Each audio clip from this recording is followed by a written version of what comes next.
Hello guys, Pinoy Runner Hooper here.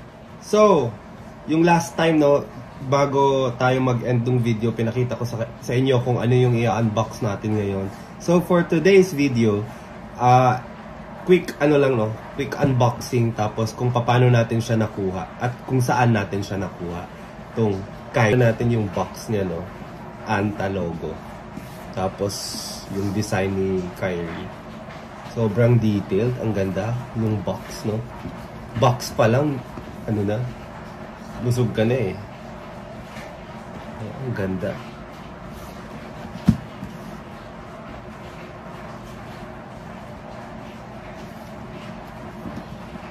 Ayan, oh.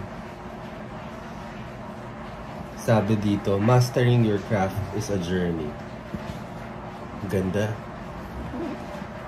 Tapos hindi siya yung typical na box na pag ganun. So parang ipupull mo siya. Yeah.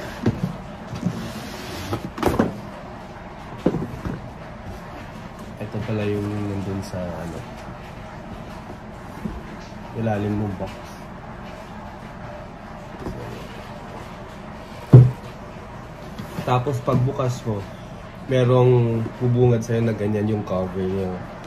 So parang nakalagay dito, I consider my product to be art. They are timeless pieces like furniture, artistic, cross-generational, handcrafted with meaning, substance, and devotion. Kyrie Irving. So meron pa siyang signature dito, no? Ang ganda, grabe, ang ganda. Yung packaging pa lang niya, yung box, solid. Sobrang sulit, no? Ayan o, yan yung itsura niya.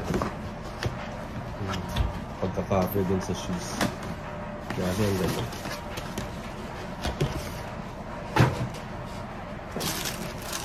Ito, same dun sa labas ng box, no? Ganyan din yung design. Kasi ito na nga siya. Yan.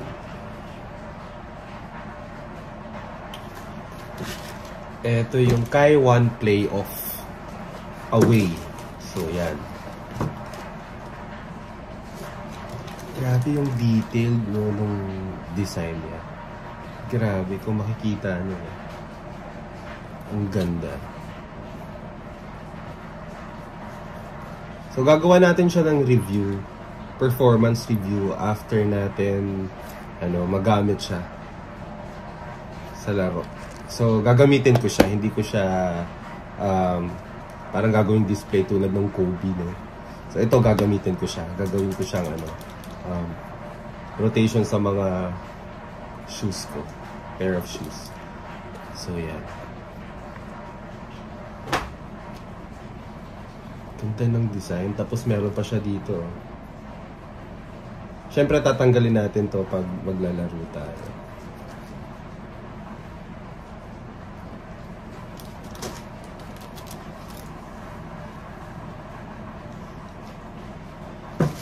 So yan, okay. Mabilis ang kwento kung paano natin siya nakuha at saan natin siya nakuha. So, last week, pumunta ako dun sa Anta. Ay, sorry. Kahapon pala. Kahapon, Saturday, May 25, dumaan ako sa Glorieta. Tapos, dumaan lang ako sa Anta. Tapos, nagtanong lang ako kung meron kayong Kai-1 available na pair of shoes dyan. Tapos sabi nung sales lady, ay wala sir. Pero bukas, May 26 Sunday, merong pop-up store dyan sa One Ayala. Tapos, maglalabas ng 3 colorway. So, yung Kai-1 na playoff, home at away. Ito yung away. Tapos, yung home naman is yung puti. Tapos, yung Mother's Day. So yun, pumunta ako doon Sunday, no? Pumunta ako ng morning kasi mall hours nila is from 10 eh. 10 to, hindi ko alam kung anong oras nagsasara. Pero yun, opening nila is 10. Pumunta ako doon siguro mga 10:15, nakapunta ako doon. Medyo mahaba na yung pila. Tapos, available naman yung home away at saka yung Mother's Day. Ang problema is yung sizes niya. So, ang sabi sa akin ni Kuya dun, tinanong ko kasi yung gustong-gusto ko talagang colorway is yung Mother's Day. Medyo ano yun eh, parang sobrang hirap makakuha. So, tinanong ko si Kuya, parang hindi pa naman ako umabot ng pang 20, bakit hindi ako nakakuha nung Mother's Day na yun? Kasi nga daw, maximum na 2 yung pwedeng kunin ng nakapila doon. So, kung wari, partner sila, magjowa, mag-asawa, nakapila doon. So, parang instant 4 na agad, 4 pairs na agad yung mabibili nila. So, yun, yung pagdating sa akin, meron pa naman Mother's Day na, na stock. Pero wala ng size 9. Yung next nun is, ang available as of May 26, kaninang morning, ang available niya lang niya is size 10, 10.5, 11. Tapos, alam ko merong size 7 yata, yun o size 8 eh. So, medyo maliit na yun. So, sabi ko, ano na lang, yung may size 9 na lang na available. So, yung may available doon is yung home, which is yung puti. Eh, medyo, parang pwede kang makakuha sa, alam ko sa Olympic Village yata, nag-release din ng away eh. Ng home pala na colorway na Kaiwan. Tapos sa ibang stores din nung Anta. So, sabi ko, sige, baka may iba pang colorway na size 9. Check natin. Pwede pa check. Wala na daw. Tapos merong isang ate din doon na lumapit sa akin na, sir, baka gusto nyo size 9.5. Meron pa dong nag-iisang pair nung playoff away. Sabi ko, sige, kukunin ko na yun. Baka makuha pa nung iba. Kaya kinuha ko na. Kasi, syempre, pila-pila din. Time ko na. Tapos baka yung nasa likod ko siya pa yung makakuha. So yun, kinuha ko na agad. Sinecure ko na. Tapos meron pang nag-iisang available na size 10 na Mother's Day. So, tinanong ko si ate kung pwedeng i-fit. Sabi hindi daw pwedeng i-fit. So, tinanong ko na lang, ba't hindi pwedeng i-fit? Kung kukunin ko rin naman. Kasi, hindi pa nga daw sure sa size mo. Kasi sabi ko nga daw sa kanila, ang size ko, size 9 o 9.5. Baka hindi rin makuha yung size 10. Kaya, sayang din. So, parang, ibibigay na lang siya sa iba. So, parang ganun. Hindi inalaw sa akin na ipa-fit yung size 10 ng Mother's Day. So, ang ginawa ko, kinuha ko na lang yung size 9.5. Pero actually, kung nanonood kayo sa mga iba kong videos sa vlog ko, ang size ko talaga sa Nike is size 9. Tapos, kung pang basketball shoes, running shoes, yan, size 9.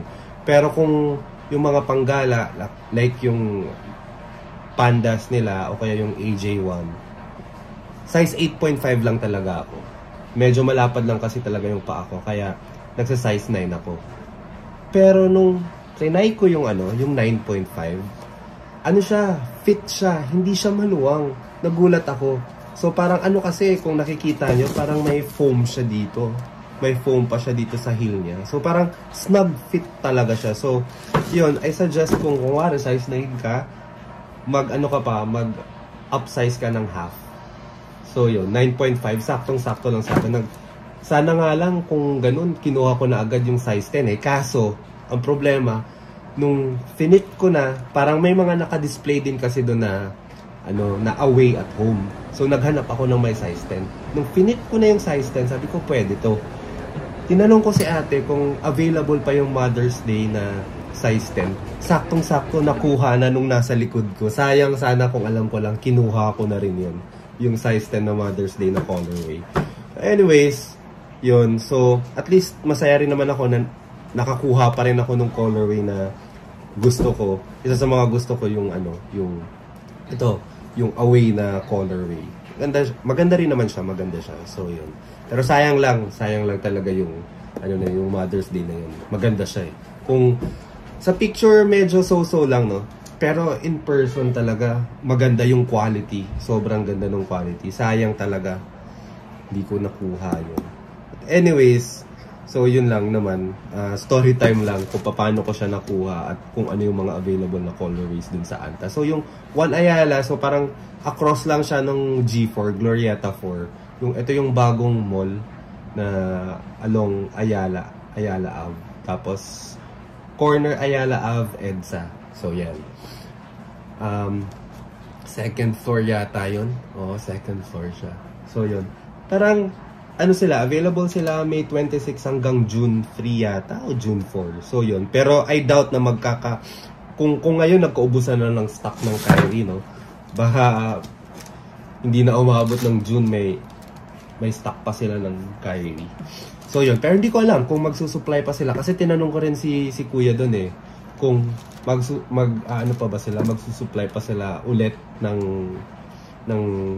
ibang colorway o ibang sizes by next week or bago matapos yung pop-up store nila doon. Sabi, hindi na daw eh. Pero hindi ko sure. Baka ayaw lang din nila magsabi, no? Pero yun. Pero sobrang swerte lang talaga na last pair na to, 9.5. Tsaka sakto lang din sa fit ng paa ko. Pero nagtaka lang ako kasi ang sabi sa akin, hindi daw pwedeng i-fit yung mga shoes na nandun sa stock room nila. So, nung nakuha ko siya, no, hindi ko pa to sinuot. Tingnan nyo, pero parang medyo madumi. Kasi kinumpare ko siya dun sa nagpakuha din kasi ako ng away, ng home.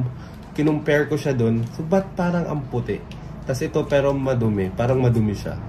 Anyways, hindi ko na nireklamo kasi last pair na din eh. Pero kung makikita nyo, ang dumi. Hindi ko pa siya sinusuot ah. Pero yon, anyways, at least nakakuha pa rin tayo ng pair na SRP pa din. So yon, nakuha ko siya ng 9,000, sorry. Sana yung nun? Sana yung resibo. So nakuha ko siya ng 7,995. Yan. Nakuha ko siya ng 7,995. Tapos, kumuha na rin tayo ng socks. Blue. May Kyrie Irving din doon na black. Tapos, may mga jerseys din, shorts. Pero, yun. Hindi ako kumuha ng kaya na socks kasi black. Hindi ako fan ng black socks. So, yan. White. Para medyo malinis. Bagay rin. Sana bumagay kasi blue. Blue on blue. Light blue nga lang. So, yun. Anta pa rin naman. Still. Tsaka, maganda rin yung quality. So, ano siya? 495 din. 495. Pair nung socks. Tapos, 7,995. So, total ng 8,490. Tumatanggap naman sila doon ng debit card, credit card, cash, GCash. So, yun. Stay tuned para sa sa performance review natin nung Kaiwan. So, yan. Thank you. Please like and subscribe. Tsaka pa-notify na din. Konting konting support lang sa YouTube channel natin.